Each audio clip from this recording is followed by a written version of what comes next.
Hello दोस्तों। आज के इस वीडियो में बहुत ही इंपॉर्टेंट टॉपिक पे बात करने वाले हैं। हमारे स्टॉक मार्केट में अक्सर ये माना जाता है कि जब भी कोई कंट्री ग्रो करता है, मतलब जब उसकी जीडीपी बढ़ती है और एज ए कंट्री जब हमारी पर कैपिटा और ये सारी चीजें जब बढ़ती हैं तो हमारे स्टॉक मार्केट्स भी ग्रो करते हैं। लेकिन आज की वीडियो में आज आपसे ऐसे दो कंट्रीज के स्टॉक मार्केट्स के बारे में चर्चा करने वाला हूं। एक है जापान और दूसरा है चाइना। इन दोनों के स्टॉक मार्केट्स अगर आप देखेंगे और इन दोनों कंट्रीज के पिछले 10 से लेकर 30 साल का अगर आप जीडीपी ग्रोथ देखेंगे तो वो दोनों मैच नहीं करते। जापान की अगर आपसे बात करता हूं तो आप देखेंगे, बेसिकली अभी चार्ट भी आपसे शेयर करूंगा। जापान पिछले 30 साल का अगर हम बात करते हैं तो जापान की मार्केट ने वहां के इन्वेस्टर्स को ऑलमोस्ट जीरो रिटर्न दिए हैं। मतलब 1981 का जो हाई था बेसिकली, वो स्टॉक मार्केट का हाई अब जाके 2025 में जाके कहीं हमने उसको टच किया है।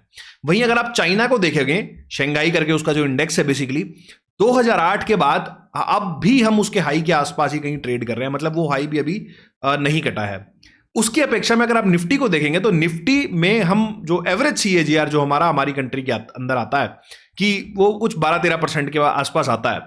तो ये दो स्टॉक मार्केट ऐसे हैं वर्ल्ड में जो कहीं ना कहीं इस बात को गलत प्रूव करते हैं कि हमेशा किसी कंट्री का जब जीडीपी बढ़ता है या उसका पर कैपिटा बढ़ता है तो वो कंट्री का स्टॉक मार्केट भी ग्रो करता है, ग्रो करेगा, या फिर उस कंट्री का स्टॉक मार्केट ग्रो करना चाहिए।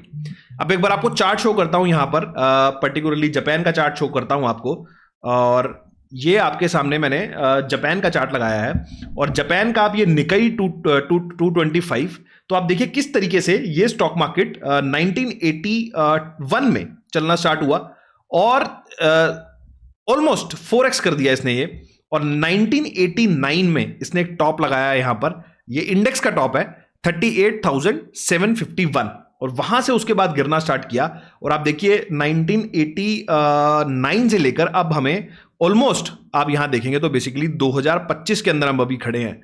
ये हाई के आसपास ही हम ट्रेड हो रहे हैं, मतलब 37,000 के आसपास ही हैं।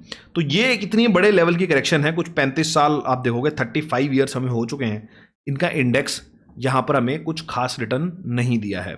जो भी इन्वेस्टर्स यहां पे होंगे, अब वो पता नहीं वहां पर उस कंट्री में कितने लोग जिंदा होंगे, कितने लोग नहीं होंगे, बट ऑलमोस्ट आप देखिए यहां से तो ये पूरा डाउनफॉल ही है। मतलब 1989 से और यहां तक अगर आप देखेंगे 2008 तक तो पूरा ही डाउनफॉल है। किसने कहीं भी इन्वेस्ट किया होगा तो उसको नेगेटिव रिटर्न ही कहीं ना कहीं आए होंगे। और उसके बाद एक बार मार्केट चलना शुरू किया और अब यहां पर एकदम हाई के आसपास पहुंच गया है। अब आपसे दूसरा चार्ट शेयर करता हूं, वो है शंघाई, ये चाइना का चार्ट है। और यहां पर आप देखोगे तो सेम उसी तरीके से 2001-2 के अंदर ये मार्केट चलना स्टार्ट किया और यहां से हम 2007 के अंदर हम यहां पर 6035 का इंडेक्स पहुंच गया ये। और उसके बाद जब यहां से गिरे हम, तो आप देखिए आज तक हम उस हाई के आसपास नहीं जा पाए हैं। अभी भी ऑलमोस्ट आप देखिए बेसिकली 13 और 5 18 साल के बाद भी ये हाई अभी तक कहीं ना कहीं ब्रेक नहीं हुआ है। तो स्टॉक मार्केट्स किस चिड़िया का नाम है? स्टॉक मार्केट्स के अंदर ये मान लेना कि बेसिकली आप देखोगे कि जीडीपी बढ़ रही है, पर कैपिटा बढ़ रही है, which is true most of the cases. मतलब ये दो ऐसे केसेस भी हैं हमारे पास जहां पर स्टॉक मार्केट्स ने रिटर्न नहीं दिए हैं। मतलब अगर पूरे वर्ल्ड में आप मानिए कि 80% प्रोबेबिलिटी है कि अगर किसी कंट्री कोई अच्छा कर रहा है तो उसका स्टॉक मार्केट भी अच्छा करेगा। बट 20% प्रोबेबिलिटी ऐसी भी है जहां पर आप देखोगे तो बेसिकली ऐसा ना भी हो। ये भी एक आपको बैक ऑफ द माइंड आपको जरूर पता होना चाहिए। अल्ट्रा बुलिश हो जाना या फिर हमेशा बुलिश बातें ही करना अच्छा है, सुनने में अच्छा लगता है, बट आई थिंक ये भी एक प्रैक्टिकल चीज थी जो शायद आपको पता होनी चाहिए कि ऐसा भी हो जाता है स्टॉक मार्केट में। पर्टिकुलरली चाइना की अगर बात करूंगा तो चाइना का आप देखिए सन 2000 से लेकर आज 2025 तक कैसे किस तेजी से उस कंट्री ने ग्रो करा है और किस तरीके से आज $20 ट्रिलियन का इकोनॉमी है। और 90s में कुछ $2-3-4 ट्रिलियन का इकोनॉमी था। लेकिन हमारे स्टॉक मार्केट्स अगर आप देखोगे तो चाइना के स्टॉक मार्केट ने कोई भी खास परफॉर्मेंस या फिर उसके आसपास का भी परफॉर्मेंस नहीं दिया है। तो मार्केट्स में ये काम भी हो जाते हैं, इस तरीके से भी चीजें हो जाती हैं। तो जब भी आप मार्केट के अंदर काम कर रहे हैं तो इस चीज का आप जरूर ध्यान रखें।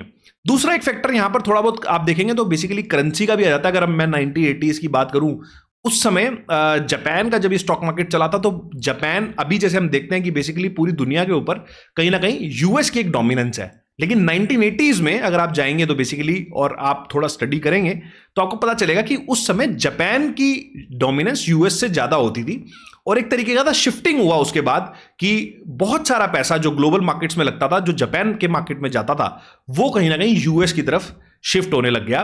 बिकॉज यूएस की पॉलिसीज और जिस तरीके से आज हमें एक ट्रेड वॉर देखने को मिल रही है, उस तरीके से वहां भी उस समय काफी सारे टैरिफ्स दुनिया के देशों ने एक दूसरे के ऊपर लगाए, और साथ साथ आप देखोगे तो करेंसी डीवैल्यूएशन का भी गेम चला कि अगर आप टैरिफ किसी कंट्री के ऊपर लगाते थे तो पर्टिकुलरली ये दो देश थे जो देश थे बेसिकली यूएस और जापान, तो जापान की करेंसी काफी डीवैल्यू हुई उस समय, और येन पर्टिकुलरली जो उसका है यूएस डॉलर के आप देखोगे तो के कंपैरिजन में काफी ज्यादा डीवैल्यू हुआ। और अब अगर आप देखोगे तो इसका एकदम आपने देखा होगा पीछे हमारे स्टॉक मार्केट्स में किस तरीके से जब रिवर्स ट्रेड में गिरे थे येन और यूएस डॉलर के, तो उसका रीजन यही था कि अब वो 30-35 साल बाद चीजें थोड़ी सी रिवर्स हो रही हैं और इसका स्टॉक मार्केट के भी ऊपर इंपैक्ट पड़ता है। और जब इतने बड़े करेक्शंस हो जाते हैं, अगर यहां से कोई बड़ा ब्रेकआउट देखने को मिलता है तो मतलब कोई शिफ्टिंग भी हो सकती है, मतलब पैसा हो सकता है ग्लोबल मार्केट्स के अंदर अब यूएस से दोबारा से जापान की तरफ जा रहा हो। ऐसी भी पॉसिबिलिटी है, क्योंकि एक इंडेक्स अगर 30 साल के बाद अपने हाई के पास दोबारा पहुंचा है, और टेक्निकल अगर आप देखेंगे तो इतना बड़ा लेवल, इतने बड़े टाइम का जब करेक्शन होता है और वहां पे फिर ब्रेकआउट होता है, तो वहां पर एक बहुत बड़े ट्रेंड बनने की संभावना बढ़ जाती है। तो आई होप आपको एक इंफॉर्मेटिव चीज आज मिली होगी, और एक प्रैक्टिकल चीज मिली होगी स्टॉक मार्केट के बारे में। हमेशा आपको पॉजिटिव सुनने को मिलता है, बट आज आपसे एक ऐसी चीज भी शेयर करी है जो इस मार्केट के अंदर, ये वर्ल्ड मार्केट के अंदर हमारे सामने एक एग्जाम्पल है। आई होप वीडियो अच्छा लगा हो, अगर अच्छा लगा है, वैल्यू मिली है, तो चैनल को जरूर लाइक करें, शेयर करें, सब्सक्राइब करें, ताकि आपको इन्फॉर्मेटिव वीडियोस टाइमली पहुंचते रहें। चलिए दोस्तों, वीडियो को समाप्त करता हूं, मिलता हूं आपसे अगले वीडियो में इसी तरह के कुछ नए और इंटरेस्टिंग टॉपिक के साथ। नमस्कार, जय हिंद।